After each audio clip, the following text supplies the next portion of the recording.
보험회사에서 조사 나온다고 하네. 의료자문 강요가 싫다는 자명입니다. 보험 사고를 조사하거나 의료자문을 요구하는 담당자를 만나면 어떻게 할까요? 누구든지 당황할 수 있고 자명도 그들의 감언인설에 속고 또 속습니다. 불편한 현실에 관해 이야기해 보려고 합니다.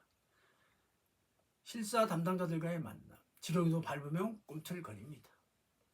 뇌절 중에 입원보험금 청구 후 KDB 생명본사 대전지점 담당자, 본사 서울민원 담당자, 이탁손사 직원들을 만나면서 하나둘 문제가 생깁니다. 자명의 내부 저 밑바닥에서부터 뭔가가 끌어올라오는 느낌입니다. 지렁이도 밟으면 꿈틀하듯이 자명도 당황만 있을 수 없습니다.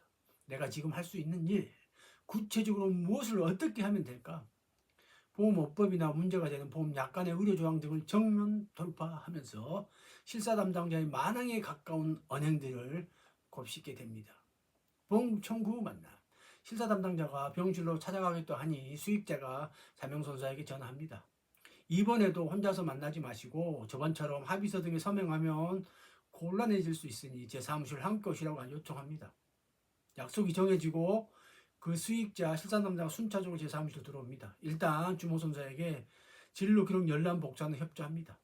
그러나 예전에 그 이탁선사 소속 팀장이 다른 건으로 의료자문을 갈 때 자명이 자료 협조도 해주었는데 깜깜이 의료자문을 갖고 그 결과 막무가내식으로 밀어붙인 사례를 얘기하며 동시감정을 요청합니다.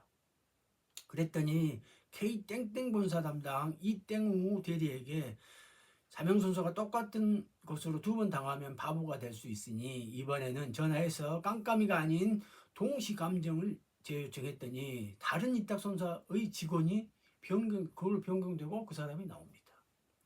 새로운 실사 담당자가 연락이 왔고 의료자문 동선을 들이밉니다. 그간 사정 이야기를 하고 동시감정 요청할 그때부터 자명의 순환은 시작됩니다. 바뀐 실사 담당자, 당신은 누구인가요? 실사 담당자는 이탁손사 직원입니다. 여러분, 실사 담당자가 뭐하는 사람인지 잘 모를 수 있습니다. 피보험자, 일반인들은 대개 실사 담당자를 본사 직원으로 알고 있습니다. 그러나 이탁손사인 파땡손사 전직 간호사 출신 박땡선 차장입니다.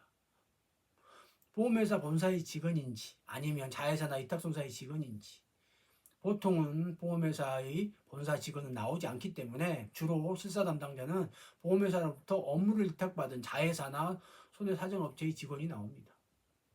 명함을 받으면 그 명함의 회사 상호를 소리내어 읽고 확인해 보세요. 보험 사기 조사 업체, 동부 CIG, SIS, 자회사 등이 있으며 본사와 자회사 상호를 비슷하게 사용하는 경우도 있습니다. 먼저 보험회사 본사 직원이라고 물어보세요. 보통은 업무를 위탁받은 이탁손사 손해사정업체의 직원이라고 하지만 보험회사 본사 직원이라고 사칭하는 경우도 종종 있으니까요. 직책이나 손해사정사의 자격이 있는지 확인합니다.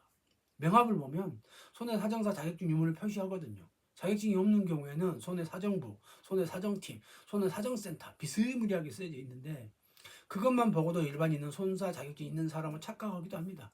자격증이 있으면 어떤 자격증인지 물어보고 인터넷 금감원 홈페이지에서 전문인 조회하면 확인할 수 있습니다. 자격증이 없으면 손해사정사의 보조인이군요라고 명확하게 말을 해보세요. 그래야 하는 이유가 무엇일까요? 손사 보조인 주제에 함부로 하지 말라고 군기를 잡는다고 해야 할까요? 그러나 그 보조인은 아바타에서 주인의 통제만 받습니다. 실사 담당자는 보험계약 당사자일까요? 실사 담당자는 주로 제3자입니다. 본사 직원은 계약 당사자의 직원이지만 자회사나 이탁손사 등은 계약 당사자가 아닙니다. 그래서 누구인지와 계약 당사자로부터 어떤 권한 등을 이임받은 것이 확인이 필요합니다. 예를 들어 여러분이 자명손사에게 손사 업무를 이임한 경우 그 업무를 이임받았다고 자명이 여러분 또는 피보험자가 되는 것도 아니고 계약 당사자가 되는 것도 아닙니다. 이해되시나요? 그래서 자명손사처럼 이임받은 자회사나 이탁손사는 제3자입니다. 제3자니까 업무 이임계약서를 요구하는 겁니다. 보험회사에서 심심하면 독립손사인 자명에게 이임계약서를 달라고 하니까 보험회사에게도 자회사 이탁손사 간 손해사정업무 이임계약서를 요구합니다.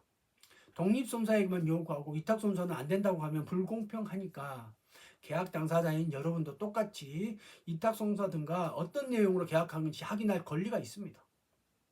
어떤 이임 계약인가요? 도대체 어떤 계약을 했기에 제3자인 자회사 위탁송사 직원이 피보험자를 못사게 구는 것일까요? 의료 자문을 강요하고 조사한다고 도대체 어떤 법에 규정된 업무일까요? 그 이임계약서에 보험업법에 없는 업무를 하면 어떻게 되고 해당 사건으로 보험금 부지급 삭감하면 어떤 혜택을 주는지 그런 내용 등이 있는지 살펴보려고 합니다. 실사 담당자가 하는 일은 무엇일까요? 보험업법상의 손해사정 업무를 위탁받습니다. 실사 담당자는 관련 법률이나 보험약관 검토, 손해발생 사실 확인 주 업무이니까 피보험자의 진단서, 장애진단 등을 발행한 의료기관의 의무 기록 등을 확인합니다. 여기까지는 문제없습니다. 보험업법에 명시된 사실 확인과 다른 업무. 자회사 위탁손사 직원들은 사실 확인이 아닌 보험 사기 조사 업무, 의료 자문 강요나 자문위에게 의료 자문 의뢰 등의 업무를 주로 합니다. 보험 사기 조사업체, 의료 자문 대행업체, 의료 자문 센터 등도 있습니다. 우리나라에서는 법에 규정되어 있지 않으면 할 수 없는 규정입니다. 그런 업무는 보험업법에 없는 규정인데 어떻게 할 수 있을까요? 불법 아닐까요? 보조인의 오바. 실사 담당자가 나와서 보험 사고 발생 사실 확인이 아닌 앞에 업무를 주장하며 그게 보험업법 어디에 규정된 업무냐고 물어보고 보험업법에 명시된 업무가 아니면 할 수 없는 거 아니냐. 손해사정사도 할 수 없는데 그 보조인이 할 수 있다는 것은 말이 되지 않습니다. 실무에서는 보험회사 자회사 또는 위탁손사의 보조인이 자기가 모든 것을 다 하고 모든 권한이 있는 것처럼 언행합니다. 무지한 발상이고 그건 엄연히 불법이고 야매 권한입니다. 이런 말을 하면 위탁손사 직원들이 앞에서는 조금 조심하지만 돌아서면 그들은 자명송사를 조롱하듯이 아바타스 체계로 환원하고 소 닭 보듯이 합니다. 현실생에는 냉혹합니다. 이상은 조사 나온 실사 담당자에 관한 이야기였습니다. 여러분도 실사 담당자와 기싸움 등을 해보시고 그들의 반응이 어떤지 댓글로 남겨주세요.